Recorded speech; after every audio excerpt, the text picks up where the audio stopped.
T Narasipura ತಾಲೂಕಿನ B Bettahalli ಗ್ರಾಮದಲ್ಲಿ ಜಗದ್ಗುರು ಶ್ರೀ ಬಾಲಗಂಗಾಧರನಾಥ ಸ್ವಾಮೀಜಿಗಳ 11ನೇ ವರ್ಷದ ಪುಣ್ಯಸ್ಮರಣೆ ಕಾರ್ಯಕ್ರಮ ನಡೆಯಿತು. ಸದ್ಯ ಬೆಟ್ಟಹಳ್ಳಿ ಗ್ರಾಮಸ್ಥರು ಮತ್ತು ರೈತ ಸಂಘಟನೆಯಿಂದ ಆಯೋಜನೆ ಮಾಡಿದ ಕಾರ್ಯಕ್ರಮದಲ್ಲಿ ಸರ್ಕಾರಿ ಶಾಲೆ ಮಕ್ಕಳಿಗೆ ಸ್ಕೂಲ್ ಬ್ಯಾಗ್ ವಿತರಣೆ ಮಾಡಲಾಯಿತು. ಇದೇ ವೇಳೆ ಮಾತನಾಡಿದ ರೈತ ಮುಖಂಡ ಬನ್ನೂರು ನಾರಾಯಣ ಅವರು, ಬಾಲಗಂಗಾಧರನಾಥ ಸ್ವಾಮೀಜಿ ಹಲವು ಸಮಾಜಮುಖಿ ಕಾರ್ಯಕ್ರಮಗಳನ್ನು ಮಾಡಿದ್ದಾರೆ. ಅದರಲ್ಲೂ ಶಿಕ್ಷಣ ಕ್ಷೇತ್ರಕ್ಕೆ ಹೆಚ್ಚು ಒತ್ತು ನೀಡಿದ್ದಾರೆ ಅಂತ ನೆನಪಿಸಿಕೊಂಡರು.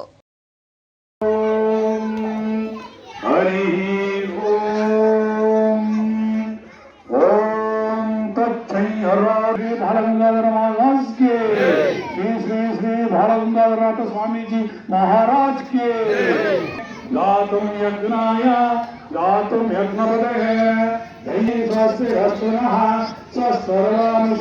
ಇಂಥ ಒಂದು ಕಾರ್ಯಕ್ರಮದ ಆಲೋಚನೆ ಬರಬೇಕು ಅಂತ ಒಂದು ಕಾರ್ಯಕ್ರಮವನ್ನು ಹಮ್ಮಿಕೊಂಡಿರೋದಕ್ಕೆ ಇಡೀ ಗ್ರಾಮದ ಎಲ್ಲ ಮುಖಂಡರಿಗೆ ಮತ್ತು ಸೇವಾರ್ಥದಾರರಿಗೆ ನಾನು ಸಂಕ್ರಾಂತಿಯ ಶುಭಾಶಯ ಜೊತೆಯಲ್ಲಿ ಧನ್ಯವಾದ ತಿಳಿಸಲಿಕ್ಕೆ ಇಷ್ಟಪಡ್ತೀನಿ.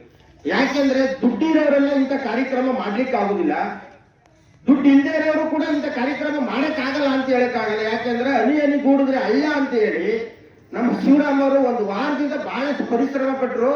ಆದ್ರೆ ಇಷ್ಟೊಂದು ಬೆಂಬಲ ಸಿಗ್ತದೆ ಅಂತ ನನಗೆ ಗೊತ್ತಿರಲಿಲ್ಲ. ಆದ್ರೆ ಊರಿನ ಗ್ರಾಮಸ್ಥರು ಒಕ್ಕೊರಳಿಂದ ಇವತ್ತು ಈ ಕಾರ್ಯಕ್ರಮದಲ್ಲಿ ಭಾಗಿಯಾಗಿ ಬಾಲಗಂಗಾಧರ ಸ್ವಾಮೀಜಿ ಜೊತೆಗೆ ಮೂರಿನ ಮಕ್ಕಳು ಕೂಡ ಭವಿಷ್ಯವನ್ನ ನಿರ್ಮಾಣ ಮಾಡಲಿಕ್ಕೆ, ಅವರ ಮುಂದಿನ ವಿದ್ಯಾಭ್ಯಾಸವನ್ನ ಬೆಳಗಲಿಕ್ಕೆ ಒಂದು ಒಳ್ಳೆ ಕಾರ್ಯಕ್ರಮನ ಹಮ್ಮಿಕೊಂಡಿದ್ದಾರೆ. ಇಂಥ ಕಾರ್ಯಕ್ರಮಗಳು ಹೆಚ್ಚು ಬರಲಿ.